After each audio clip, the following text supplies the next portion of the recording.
Well, it's what everyone's talking about, a major headache for Hillary Clinton just 2 days before the Iowa caucuses. The State Department says nearly 2 dozen emails from her private server are too classified to release in any form. The controversy hasn't derailed Clinton's plans to crisscross across the state this weekend. She's hoping to do what she did not do in 2008, eke out a victory in Iowa. Nearly all the presidential candidates on both sides of the aisle are in the Hawkeye State today. You are looking at live pictures from Dubuque, Iowa, where Donald Trump is about to hold a campaign rally after a brief stint in New Hampshire. But let's go back to D.C. for a fair and balanced debate. Fox News contributor Angela McGlowan and Senior Vice President of Vox Global, Corey Elons, joins me. Thank you both for joining me. I appreciate it. Thank you for having us. Good to be here. Corey, I want to start with you. A lot of big headlines yesterday, and we've all been talking about how Iowa voters, some of them are undecided until the very last minute. So what type of effect is this going to have on her voter base?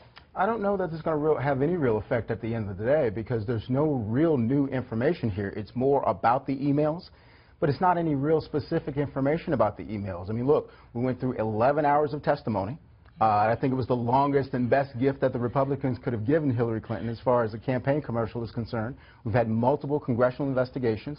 The State Department has made the moves that they've made as far as implementing changes. So I think this is really a dead issue, but it's going to continue to fester because there are more and more emails that are going to be investigated. At the end of the day, I think Iowa voters are smart enough to listen to Hillary Clinton on the ground in Iowa, what she has to say about her record and what she wants to do for the country. Okay, I'm going to let Angela respond to that. I can see her sort of chomping at the bit. Right. I think she wants to respond to what you said about any new information. You are so optimistic, but the bottom line is this. For good reason. Hillary is really vulnerable right now. She's losing with single white women. She's losing millennials. Also, her independents are going to Trump. And if Sanders wins Iowa, this could be a game changer. This would give him legitimacy in New England, which is beyond New England, which is very popular, but also it could impact the other primaries. And remember 2008, Barack Obama? Hillary never gained momentum after that. So, and I want you to expand on that because we did hear candidates respond. Donald Trump tweeting out Hillary Clinton is a major national security risk, not a presidential material. Rubio, Christie have all mentioned it. The Sanders campaign has stayed away from it. Is that a tactic? Will we see him be more aggressive over the next 24 hours?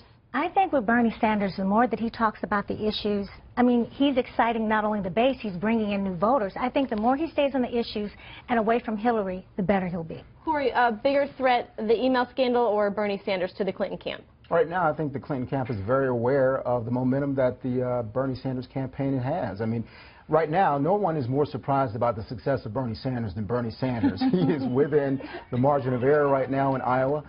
He's had tremendous crowds, and what those crowds mean is that he has the ability to go back to those individuals, collect their information, and then mobilize them to get them to the caucuses on caucus night on Monday. That is huge, and that's something that, once again, the Clinton campaign didn't anticipate, again, like you say, like they did in 2008. So I think ultimately she's going to eke it out because I think she's going to have more, better mechanics on the ground, but it's going to be very close. The one thing we need to watch, though, the followers for Governor Mark O'Malley, the way the Democratic setup is.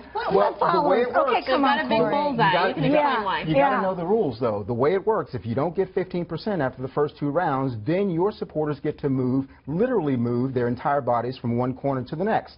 His supporters could wind up being the kingmaker and the difference because the margin of error is so close in this race. You're so optimistic, but I'm glad that the Republicans are focusing on Hillary, and I want them to stop bashing each other. Okay, so let's shift over to the Republicans because did you learn anything new about the candidates after the debate? Are we seeing any momentum ahead of Iowa? And is that important? Do you want momentum or do you want a surge? Because a lot of people are still undecided. I think momentum is most important. And steady as he goes, I've always said that Rubio is the dark horse in this race. Watch him. It's like the tortoise and the hare.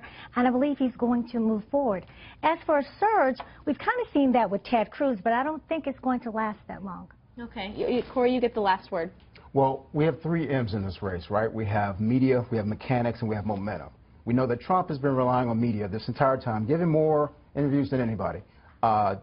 Cruz is relying on mechanics. He's got the best operation on the ground, reportedly. So he's potentially in a better position to identify his voters and get them to the polls. And then Rubio, he's been relying on momentum this entire time. Hasn't had a whole lot of money. Has really been treating Iowa and New Hampshire as flyover states, not a lot of time on the ground. But He's moving in the polls. He's third now and moving up fast. So we'll see how this thing turns out on Monday night. All right, Corey Elons and Angela McGlowan, thank you very much. I hope to continue this conversation as the primaries roll on. We will. Thank you. Sounds